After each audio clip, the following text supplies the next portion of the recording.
மைசூரை ஒரு மன்னன் ஆண்டு வந்துட்டுருக்கான். அந்த மன்னன் ரொம்பவும் நேர்மையும் நீதியும் உடையவன், அன்பும் அருளும் நிறைந்தவன்.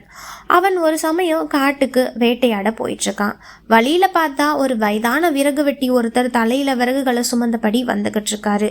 மன்னன் விறகு வெட்டியை பார்த்ததுமே தள்ளாத இந்த வயசில் கூட இவர் ஏன் இப்படி கஷ்டப்படுறாரு அப்படின்னு நினச்சி ரொம்ப வருத்தப்படுறான். இதனால் அந்த விறகு வெட்டியை பார்த்து, ஐயா உங்களுக்கு பிள்ளைங்க யாருமே இல்லையா, இந்த வயசுலேயும் ஏன் இப்படி பாடுபடுறீங்கன்னு சொல்லி கேட்குறான். அதற்கு அந்த விறகு வெட்டி அரசனை பார்த்து, அரசே எனக்கு பிள்ளைகள் இருக்காங்க, ஆனால் அவர்கள் இப்போது என் கூட இல்லை. அவர்கள் தங்களுடைய மனைவிமார்களோட பேச்சு கேட்டு தனி குடித்தனம் போயிட்டாங்க.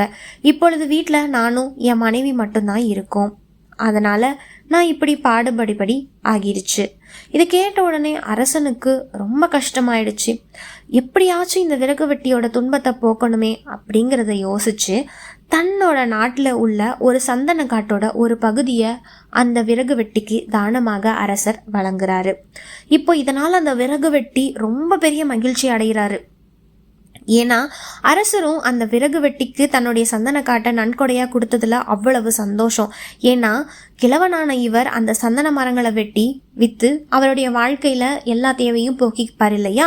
ஏன்னா அங்கிருந்த ஒவ்வொரு சந்தன மரமும் ஒரு லட்சம் விலை பெறும்.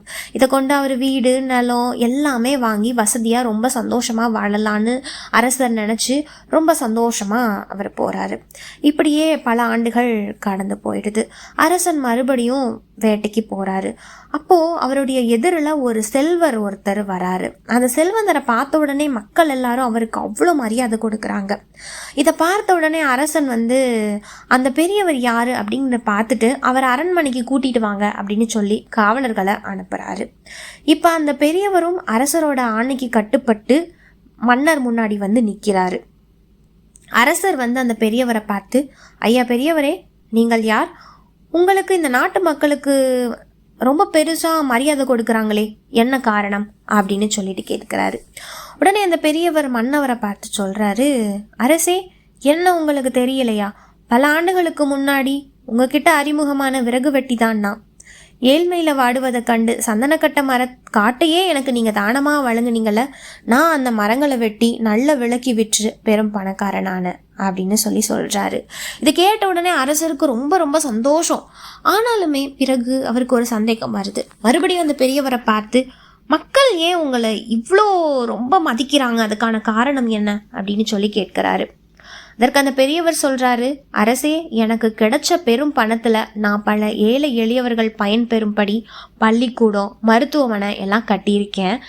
சில பேருக்கு சொந்த தொழில் செய்கிறதுக்கும் பணம் கொடுத்து உதவியிருக்கேன். அதனால தான் இந்த மக்களுக்கு என் மேலே ரொம்ப பெரிய பேரன்பு அப்படின்னு சொல்கிறாரு. மன்னர் இதை கேட்ட உடனே மனசுக்குள்ளே அவ்வளோ சந்தோஷம். நாம் பண்ண ஒரு தியானம், ஒரு தானம் இவ்வளவு பேருக்கு இவ்வளவு நல்ல விஷயங்களை பண்ணியிருக்குதே அப்படின்னு சொல்லி ரொம்ப மகிழ்ந்து அந்த பெரியவரையும் பாராட்டுறாரு. இப்போ இந்த கதையிலேருந்து நாம் என்ன தெரிஞ்சுக்கிறோன்னா, தானம் செய்கிறது ரொம்ப ரொம்ப சிறந்த ஒரு பண்பு. நம்மளால் முடிஞ்ச அளவுக்கு ஒருத்தருக்கு தானம் அளிக்கிறதுனால நிறைய பேர் இதனால் பலன் பெறுறாங்க.